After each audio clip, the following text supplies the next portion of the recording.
പറയുന്നത് പോലെ ഈ ട്രാക്കുകൾ അടിയിലുള്ള ഈ മാൻഹോളുകൾ തുറന്ന പരിശോധന നടത്തുമ്പോഴേക്കും ട്രെയിൻ ഗതാഗതം ഏതെങ്കിലും തരത്തിൽ ബാധിക്കും? ഇപ്പോൾ ട്രെയിൻ സമയത്തെ ക്രമീകരിച്ച് അവിടുന്ന് ട്രെയിൻ മാറ്റാൻ വേണ്ടി ബഹുമാന്യനായ കളക്ടർ കൂടി ഇടപെട്ടുകൊണ്ട് അങ്ങനെ ഒരു നിർദ്ദേശം കൊടുത്തിട്ടുണ്ട്. അപ്പോൾ ആ സൈഡിൽ ട്രെയിനുകൾ ഇപ്പോൾ 4 ട്രാക്കിൽ നിന്ന് ട്രെയിനുകൾ മാറ്റിക്കൊണ്ട് ആ സൈഡിൽ നിന്നുകൊണ്ടുള്ള ക്ലീനിങ് നമ്മളിപ്പോൾ അടിയന്തരമായി ആരംഭിക്കും. ഏത് ട്രാക്കിൽ നിന്നാണ്? ആദ്യത്തെ 4 ട്രാക്കിൽ നിന്ന്? ആദ്യത്തെ 4 ട്രാക്കിൽ.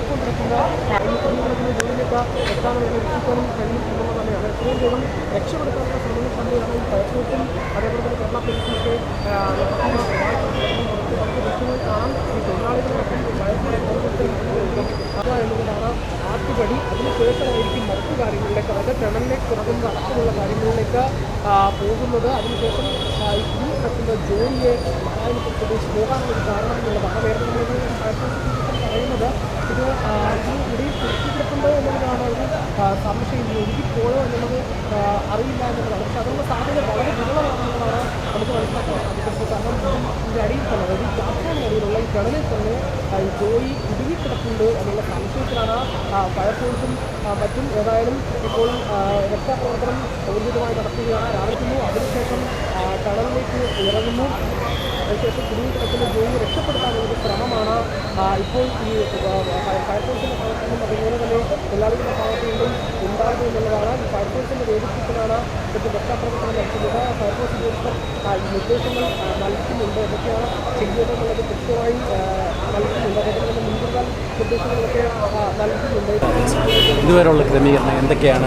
തെരച്ചിലുകൾ നിങ്ങളുടെ 2 ഭാഗത്തുനിന്ന് നമ്മളിപ്പം ഈ പറഞ്ഞത് ഇപ്പോൾ ട്രൈ ചെയ്യുന്നുണ്ട്, ഈ സൈഡിലും ആ സൈഡിലും. ആൻഡ് അവിടെ നമുക്ക് കുറേ സ്ലാബുകളുണ്ടായിരുന്നു. ആ സ്ലാബിലെല്ലാം ഇളക്കി മാറ്റിയിട്ട് അതുകൂടെയും നമ്മൾ ഒരു ടീം വിട്ടിട്ടുണ്ട്. ഈ ഭാഗത്ത് നമ്മളൊരു ടീം ഇപ്പം വിട്ടിട്ടുണ്ട്. ഇവിടെ നമ്മൾ കുറേ വേസ്റ്റ് ഇപ്പോൾ മാറ്റിയിട്ട് ഒരു 10 മീറ്ററോളം നമ്മൾ നോക്കി. ഇനി അതിന് കുറേ കൂടെ ഉള്ളിലേക്ക് ഇനി നോക്കാനുണ്ട്. അപ്പോൾ അതും കൂടെ വേസ്റ്റ് മാറിയ ശേഷം അടുത്ത റൗണ്ടിൽ ഇനി കുറച്ചും കൂടെ ഉള്ളിലേക്ക് പോകാനാണ് ഉദ്ദേശിക്കുന്നത്. എത്ര മണിക്കാണ് കാണാതായെന്നുള്ള റിപ്പോർട്ടൊക്കെ? നമുക്ക് മോർണിംഗിലാണ് ഇത് സംഭവിച്ചത്. ഏകദേശം അറൗണ്ട് 9 to 10 അറൗണ്ട് സമയത്താണ്. സോ അതിന് സർക്കംസ്റ്റാൻസസ് സാഹചര്യങ്ങൾ ഇപ്പോൾ നമ്മൾ പിന്നെ അന്വേഷിക്കും. ഇപ്പം ഫസ്റ്റ് നമ്മുടെ ഉദ്ദേശം, നമ്മുടെ ടാർഗറ്റ് ഈ അദ്ദേഹത്തിനെ കണ്ടെത്താനാണ്.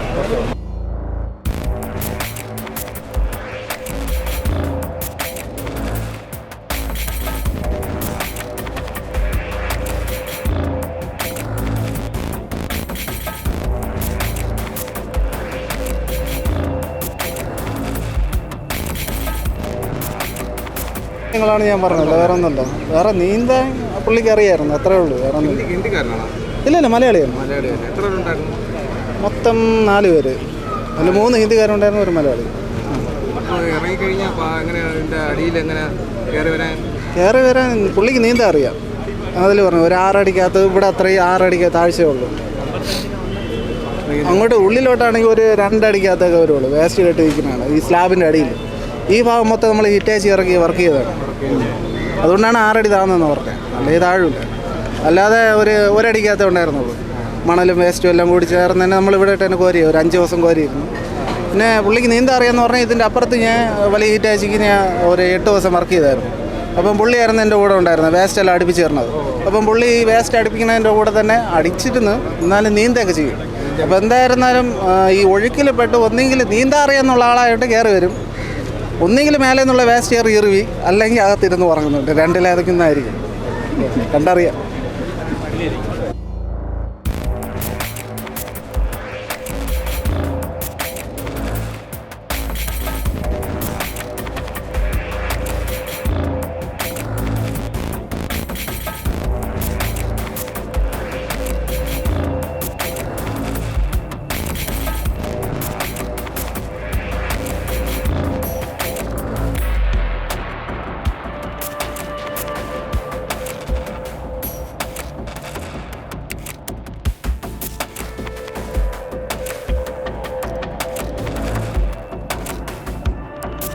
ടണലാണ്, ആളുകൾക്ക് കടന്നു പോകാൻ കഴിയുന്ന അല്ലെങ്കിൽ അത്ര വിശാലമായിട്ടുള്ളൊരു ടണലാണ്.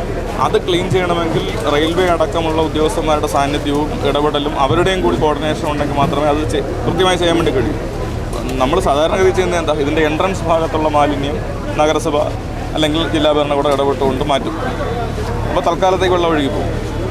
ഇതാണ് കാലാകാലങ്ങളിൽ നടക്കുന്നത്. അപ്പോൾ റെയിൽവേ ഇതിനകത്ത് കൃത്യമായിട്ട് നടപടി എടുത്താൽ നഗരത്തിലെ വെള്ളക്കെട്ടടക്കം പരിഹരിക്കാൻ വേണ്ടി അതിനാണ് മേയർ അടക്കം റെയിൽവേക്ക് കത്ത് നൽകിയിരിക്കുന്നത്.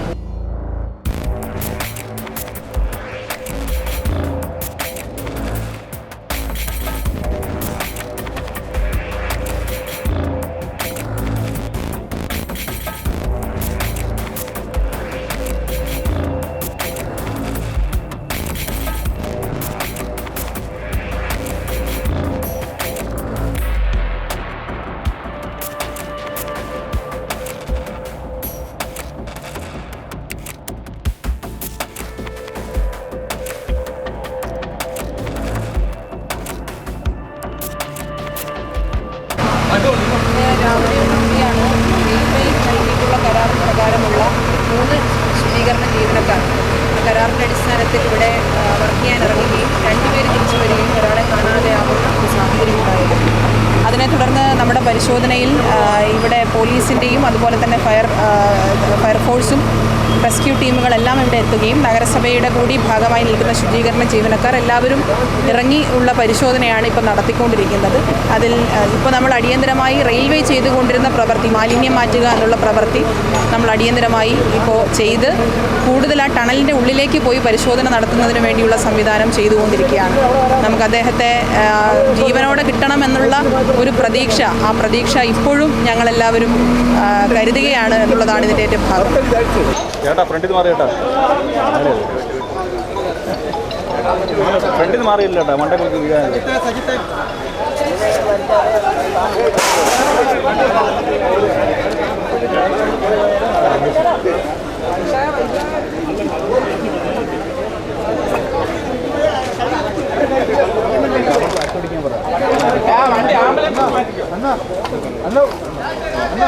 നിങ്ങൾ എടുക്കാൻ വേണ്ടി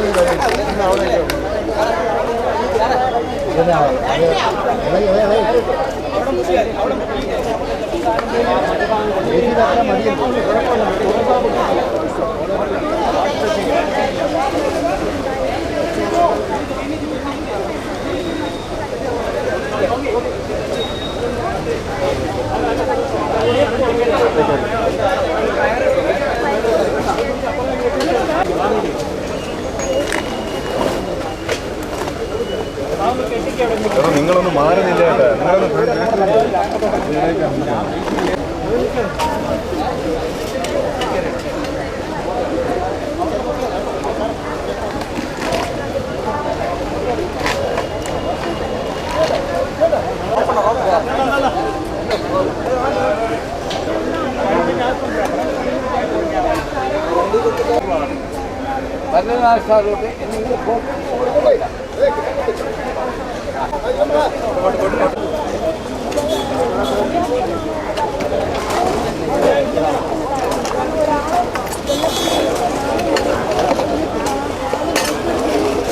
ഈ ഒരു രക്ഷാപ്രവർത്തനം ഇപ്പോൾ എന്തായി?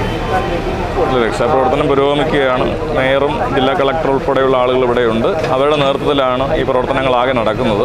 അപ്പോൾ ഇവിടെ സംഭവിച്ചിരിക്കുന്നത് നഗരത്തിലെ വെള്ളക്കെട്ടിനടക്കം ഇടയാകുന്ന ഒരു ടണലാണ് റെയിൽവേയുടെ അടിയിലൂടെ കടന്നുപോയി മറുഭാഗത്തേക്ക് പോകുന്നത്. അപ്പോൾ അവിടെ കൃത്യമായി ക്ലീൻ ചെയ്യാത്ത പ്രശ്നങ്ങൾ എല്ലാ കാലത്തും ജനങ്ങളും പത്രങ്ങളും ഒക്കെ ചൂണ്ടിക്കാണിക്കാറുണ്ട്. നേരത്തെ ഞങ്ങളും ചുമതല വഹിക്കുമ്പോൾ ഈ സ്ഥലത്തെ വെള്ളക്കെട്ട് മാലിന്യം ഒഴിവാക്കാൻ വേണ്ടിയിട്ടുള്ള വലിയ പരിശ്രമം നടത്തിയിട്ടുണ്ട്. അങ്ങനെയാണ് തിരുവനന്തപുരത്ത് വെള്ളക്കെട്ട് കുറേയൊക്കെ പരിഹരിക്കുന്നത്. പണ്ട് കാലത്ത് മഴ മാനത്ത് കണ്ടാൽ തന്നെ തിരുവനന്തപുരം നഗരം വെള്ളത്തിനടിയിലാവും. അങ്ങനെ ഒരു ചരിത്രം ഉണ്ടായിരുന്നു, തമ്പാനൂരും കിഴക്കേക്കോട്ടയ്ക്കും ഒക്കെ. അപ്പോൾ അത് ഒഴിവാകുന്നത് ഇത്തരത്തിലുള്ള ചില തടസ്സങ്ങൾ മാറ്റുന്നത് വഴിയാണ്. അപ്പോൾ റെയിൽവേക്ക് ഇപ്പോഴത്തെ നഗരസഭ കൃത്യമായിട്ട് കത്ത് നൽകിയിട്ടുണ്ട്. ആ കത്ത് നൽകിയതിൻ്റെ അടിസ്ഥാനത്തിലാണ് റെയിൽവേ തന്നെ ഇടപെട്ടുകൊണ്ട് ഈ കനാൽ ക്ലിയർ ചെയ്യുന്നതിനാവശ്യമായിട്ടുള്ള തൊഴിലാളിയെ നിയോഗിച്ചത്. ആ തൊഴിലാളിയാണ് ഇപ്പോൾ നിർഭാഗ്യവശാൽ കാണാതായിരിക്കുന്ന ഒരു സാഹചര്യം വന്നിരിക്കുന്നത്. എന്തായാലും ഇതൊരു കോർഡിനേഷൻ്റെ ഒരു പ്രശ്നമാണ്. കാലാകാലങ്ങളിൽ റെയിൽവേയും കൂടി സഹകരിച്ചുകൊണ്ട് ഈ ടണൽ ശുചീകരിക്കാൻ വേണ്ടി തയ്യാറായാൽ നഗരത്തിലെ വെള്ളക്കെട്ടിനും പരിഹാരം കാണാൻ വേണ്ടി കഴിയുമെന്നുള്ളതാണ്. എന്തായാലും വളരെ പെട്ടെന്ന് തന്നെ നമുക്ക് ഈ തിരച്ചിലിന് ഒരു പരിഹാരം ഉണ്ടാകും, അദ്ദേഹത്തെ കണ്ടെത്താൻ വേണ്ടി കഴിയുമെന്നുള്ള ഒരു ശുഭപ്രതീക്ഷയിലാണ് നമ്മളെല്ലാവരും ഉള്ളത്.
രക്ഷാപ്രവർത്തനം നല്ല നിലയിൽ പുരോഗമിക്കുകയാണ്.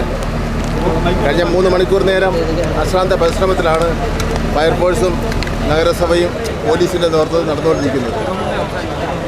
അത് ഫയർഫോഴ്സിൻ്റെ ഓഫീസർമാർ പറഞ്ഞത് വളരെ അശ്രാന്ത പരിശ്രമമാണ് നടത്തിക്കൊണ്ടിരിക്കുന്നത് എന്നുള്ളതിനാണ് നമ്മുടെ ഒഴുക്കിൽപ്പെട്ടു പോയ തൊഴിലാളിയെ കണ്ടുകിട്ടുന്നതിന് വേണ്ടിയുള്ള പരിശ്രമം നടത്തിക്കൊണ്ടിരിക്കുകയാണ്. ഫയർഫോഴ്സും പോലീസും തിരുവനന്തപുരം നഗരസഭയും മറ്റ് സന്നദ്ധ പ്രവർത്തകരുടെ നേതൃത്വത്തിലാണ് പരിശ്രമം നടത്തിക്കൊണ്ടിരിക്കുന്നത്. ഫയർഫോഴ്സിൻ്റെ ഓഫീസർമാർ എന്നോട് പറഞ്ഞത് അവർക്ക് സാധ്യമായ എല്ലാ കഴിവുകളും ഉപയോഗിച്ചുകൊണ്ട് ഉള്ള തെരച്ചിൽ നടത്തിക്കൊണ്ടിരിക്കുകയാണ് എന്നാണ് അവർ സൂചിപ്പിക്കുന്നതിന് വേണ്ടി തയ്യാറായത്. ഇതൊരു പ്രശ്നം എന്ന് വെച്ചാൽ റെയിൽവേയുടെ പ്രോപ്പർട്ടിയാണ്. ഇത് പല ഘട്ടങ്ങളിലും നമ്മൾ ഈ നഗരത്തിൻ്റെ വെള്ളപ്പൊക്കം, പ്രത്യേകിച്ച് തമ്പാനൂരിലെ വെള്ളപ്പൊക്ക കാര്യം ചർച്ച ചെയ്യുന്നതിന് വേണ്ടി വിളിച്ചു കൂട്ടുന്ന യോഗത്തിലൊക്കെ തന്നെ ഗവൺമെൻറ് അല്ലെങ്കിൽ നഗരസഭ ഇതിൻ്റെ ശുചീകരണ പ്രവർത്തനം നടത്താമെന്ന് പറയുന്ന അവസരത്തിലൊക്കെ തന്നെ റെയിൽവേ അത് സമ്മതിക്കുന്ന സ്ഥിതി ഉണ്ടായിരുന്നില്ല. ഞങ്ങളത് വൃത്തിയാക്കി ഞങ്ങളുടെ പ്രോപ്പർട്ടിയാണെന്ന നിലപാടാണ് എടുത്തിട്ടുള്ളത്. അപ്പോൾ ഇപ്പോൾ അവിടെ ഈ മാലിന്യം അടിഞ്ഞുകൂടി കിടന്നതിൻ്റെ പൂർണ്ണ ഉത്തരവാദിത്വം ഇന്ത്യൻ റെയിൽവേക്കാണ്.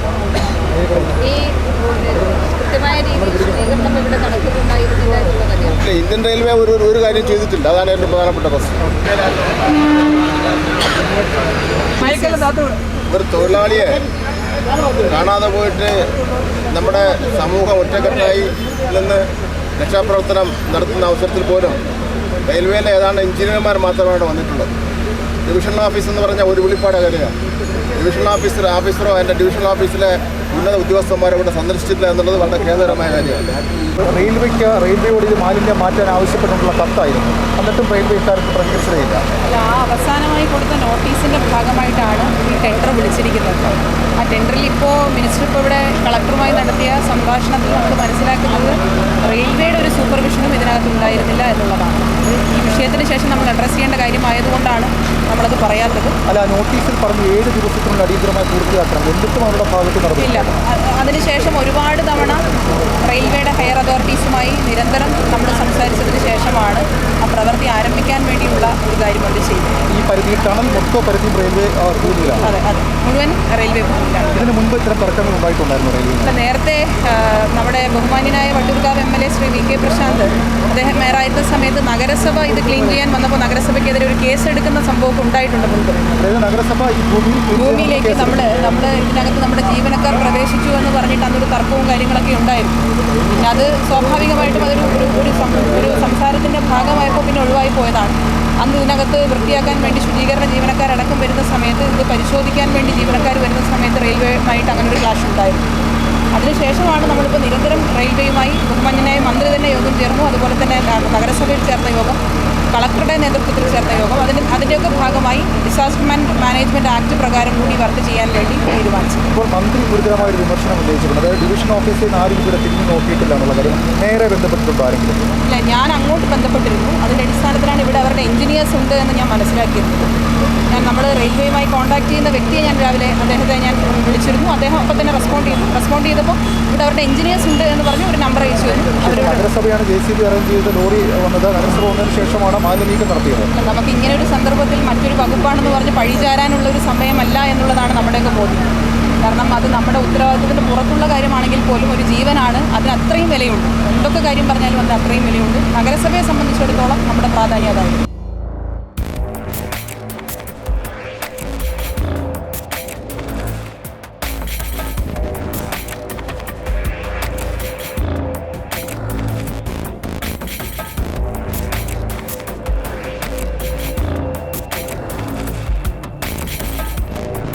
രീതിയിലുള്ള ആശുപത്രിയിൽ നിന്നും ഒഴുക്കിവിടുന്ന മാലിന്യങ്ങൾ, ഇപ്പം മുറിച്ചു മാറ്റപ്പെട്ട ശരീരത്തിൻ്റെ അവയവങ്ങൾ, കാൽപാദങ്ങൾ ഉൾപ്പെടെ ഈ ഓടയിലൂടെ ഒഴുകി വരുന്നുവെന്ന് ഓട്ടോറിക്ഷ തൊഴിലാളികൾ പറയുന്നുണ്ട്.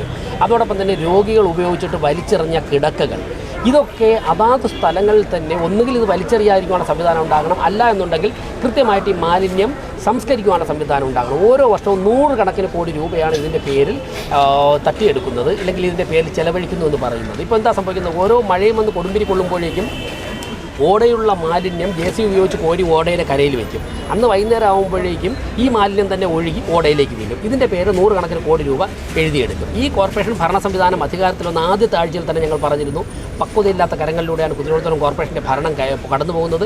ലക്ഷക്കണക്കിന് ആൾക്കാരാണ് ഇവിടെ ദിനവും വന്നു പോകുന്നത്. 15-20 ലക്ഷം ജനങ്ങൾ ഇവിടെ ജീവിക്കുന്നുണ്ട്. അവരുടെ ജീവിതം ഒരു ദുരന്തത്തിലേക്ക് നയിക്കുകയാണ് ചെയ്യുന്നതെന്ന് പറഞ്ഞു. അവർ ചെവിക്കൊള്ളാൻ തയ്യാറായില്ല. ഇന്ന് അതിൻ്റെ ദുരിതമാണ് തിരുവനന്തപുരം കോർപ്പറേഷനിലെ ജനങ്ങൾ അനുഭവിച്ചു കൊണ്ടിരിക്കുന്നത്. തീർച്ചയായിട്ടും ഞങ്ങളെപ്പോലുള്ള പൊതുപ്രവർത്തകരെ ആശങ്കപ്പെടുത്തുന്ന മറ്റൊരു സംഗതി, ഇതുപോലുള്ള നിരവധി കാനകൾ തിരുവനന്തപുരം കോർപ്പറേഷൻ്റെ അധികാര പരിധിയിലുണ്ട്. അവിടെയൊക്കെ തന്നെ ചതുപ്പ് നിലം പോലെ 2-3 ആൾക്കാരുടെ പൊക്കത്തിലാണ് ഈ മാലിന്യം ഇങ്ങനെ കുന്നുകൂടി കിടക്കുന്നത്. ചെറിയ കുട്ടികളൊക്കെ തന്നെ 100 കണക്കിന് ചെറിയ കുട്ടികൾ ഉൾപ്പെടെ ഇതിൻ്റെ കരയിലൂടെയാണ് നടന്ന് സ്കൂളുകളിൽ പോകുന്നത്. ഇവിടെ വീണു കഴിഞ്ഞാൽ കണ്ടെത്താൻ പറ്റില്ല, അവരുടെയൊക്കെ ജീവൻ അപകടത്തിലാവും. മാത്രവുമല്ല, ആശുപത്രിയിൽ നിന്നും രോഗം വന്നവരുടെയൊക്കെ തന്നെ അവശിഷ്ടങ്ങൾ ഇതിലേക്ക് ഒഴുക്കി വിടുകയാണ്. നമ്മളൊക്കെ തന്നെ ഇതിൽ ചവിട്ടിയാണ് നടക്കുന്നത്. ഡ്രെയിനേജുകളും മാൻഹോളുകളും പൊട്ടിയൊലിക്കുകയാണ്. ഇതൊന്നും പരിഹരിക്കാനുള്ള പക്വതയോ പാകതയോ ഉള്ള രാഷ്ട്രീയ നേതൃത്വമല്ല കോർപ്പറേഷൻ ഭരിക്കുന്നത്.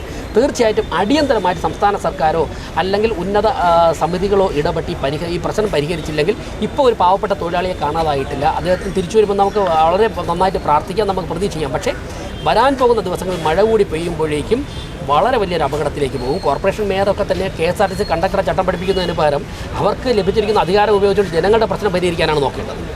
നിലവിൽ 2 മാസത്തിന് മുമ്പേ നഗരസഭ റെയിൽവേക്ക് കത്ത് കൊടുത്തത്. ഇത് റെയിൽവേയുടെ ഭൂമിയാണ്, റെയിൽവേ ആണ് മാലിന്യം നീക്കേണ്ടത് എന്നുള്ളതാണ് നഗരസഭ പറയുന്നത്. പിന്നെ എന്താണ് നഗരസഭയ്ക്ക് ഒരു പക്വതയില്ല എന്ന് പറയുന്നത്? ഇത് ഈ പറച്ചിൽ തന്നെയാണ് പക്വതയില്ലാത്തത്. ഞാൻ പറഞ്ഞല്ലോ, ഈ മാലിന്യം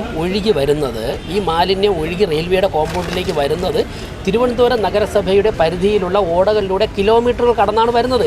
ഈ മാലിന്യം ഒന്ന് റെയിൽവേ റെയിൽവേയിൽ നിന്നുണ്ടാകുന്ന മാലിന്യമാണെങ്കിൽ പ്ലാസ്റ്റിക് കുപ്പി ഉണ്ടാകാം, അല്ലെങ്കിൽ യാത്രയ്ക്ക് വേണ്ടി വരുന്ന ആൾക്കാർ ഉപയോഗിച്ച് കളയുന്ന എന്തെങ്കിലും സാധനങ്ങളുണ്ടാകാം.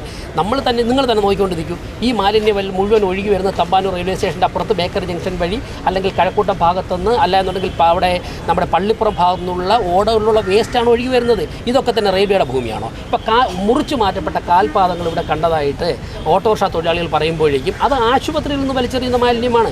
ആശുപത്രികൾക്കെതിരെ എന്തുകൊണ്ട് നടപടിയെടുക്കുന്നില്ല? ഈ അവയവങ്ങൾ വലിച്ചെറിയുന്ന, കിടക്കകൾ വലിച്ചെറിയുന്ന ആശുപത്രികൾക്കെതിരെ നടപടിയെടുക്കാത്ത ആശുപത്രികൾ കോടിക്കണക്കിന് രൂപ ഈ കോർപ്പറേഷൻ ഭരണാധികാരികൾ കൊടുക്കുന്നതുകൊണ്ടാണ്. ആശുപത്രികളിലോട് പറയണം, നിങ്ങൾ ആശുപത്രി നടത്തുമെങ്കിൽ പ്രോപ്പറായിട്ട് നിങ്ങളുടെ വേസ്റ്റ് ഡിസ്പോസ് ചെയ്യാനുള്ള സംവിധാനം ഉണ്ടാകുമെന്ന് പറയണം.